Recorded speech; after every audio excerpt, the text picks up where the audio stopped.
యుద్ధం అనేది అసలు మాట వచ్చిందే, సృష్టించిందే భారతదేశం. అలాంటి భారతదేశంతో యుద్ధం చేస్తే ఎలా ఉంటుందో చూపించారు మన సైన్యం. 9 నిమిషాల్లో టార్గెట్ రీచ్ అయ్యి వణికిచ్చి 3 రోజుల్లో మోకాళ్ళ మీద కూర్చోబెట్టారు.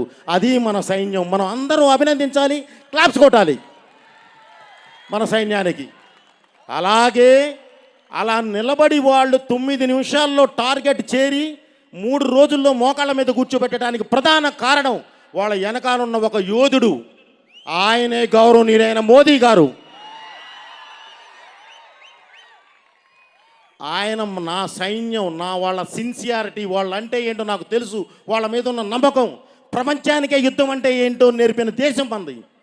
ఒకసారి మేము చూపిస్తాం చూడు అని చెప్పి చూస్తే వదిలితే ఓన్లీ 9 నిమిషాలు 3 రోజుల్లో మోకాళ్ళ మీద కూర్చోబెట్టి ప్రపంచ దేశాలకి ఒక హెచ్చరిక పంపించారు. ఇది భారతదేశం, ఇది భారతీయులు అని చెప్పి పంపించారు.